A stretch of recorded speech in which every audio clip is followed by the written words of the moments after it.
ಗೌರಿ ಹಬ್ಬ ದಿನ ಇದು ಗೌರಿ ಊಟ ಮಾಡಿ ಎಲೆಯಲ್ಲಿ ಉಜ್ಜಿಕೊಂಡು ಹೋಗುವುದು. ಗೌರಿ ಹಬ್ಬದ ದಿನ ಕಪ್ಪಾಗುತ್ತೆ. ಅಲ್ಲ, ಗೌರಿ ಹಬ್ಬ ದಿನ ಈ ಎಲೆಯಲ್ಲಿ ಊಟ ಮಾಡಿ ಕೈಯನ್ನು ಇದರಲ್ಲಿ ಉಜ್ಜಿ ಹೋಗುವುದು, ತೊಳೆದು ಇಲ್ಲಿ ಕ್ಲೀನ್ ಮಾಡೋದು. ಆ ಥರ ಮೇಲೆ ಚುಕ್ಕಿ ಬೀಳುತ್ತೆ ಗೌರಿ ಹಬ್ಬದ ಟೈಮಲ್ಲಿ. ಹಾಯ್, ಹೆಲೋ, ನಮಸ್ಕಾರ, welcome to our YouTube channel.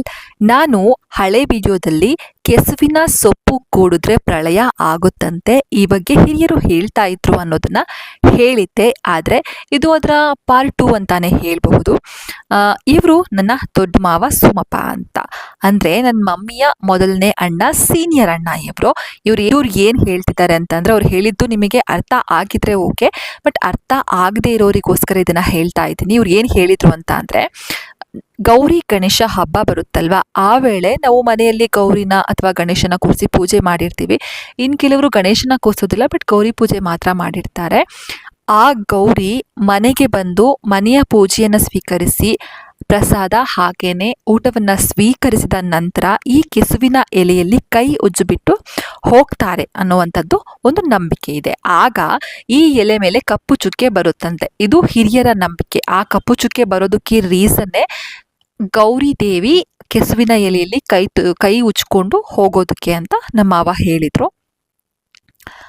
And ನಾನು ಇದನ್ನು ಆ್ಯಕ್ಚುಲಿ ಅಬ್ಸರ್ವ್ ಮಾಡಿಲ್ಲ, ನೀವೇನಾದರೂ ಅಬ್ಸರ್ವ್ ಮಾಡಿದರೆ ಹೇಳಿ. ಗೌರಿ ಗಣೇಶ ಹಬ್ಬದ ಟೈಮಲ್ಲಿ ಈ ಕೆಸುವಿನ ಎಲೆ ಕಪ್ಪು ಬಂದಿರುತ್ತೆ ಅಂತೆ. ಅದಕ್ಕೆ ರೀಸನ್ ಬಂದು ಗೌರಿ ದೇವಿ ಕೈ ಉಜ್ಕೊಂಡು ಹೋಗಿರೋದು ಅಂತ ಹೇಳ್ತಾರೆ. ಇನ್ನು ಏನೇ ಹೇಳಿ, ಹಿರಿಯರ ಮಾತು, ನಂಬಿಕೆ ಎಲ್ಲ ಕೂಡ ಒಂದು ಅರ್ಥ ಚೆನ್ನಾಗೇ ಇರುತ್ತೆ. ಅವ್ರು ಹೇಳೋದು ಯಾವುದೂ ಕೂಡ ಸುಳ್ಳು ಅಂತಲೂ ಅನಿಸಲ್ಲ. ಹಾಗೆಯೇ ಈಗಿರೋ ಜನ್ರೇಷನ್ಗೆ ಹಾಗೂ ವಿಜ್ಞಾನಕ್ಕೆ ಸತ್ಯ ಅಂತಲೂ ಅನಿಸಲ್ಲ.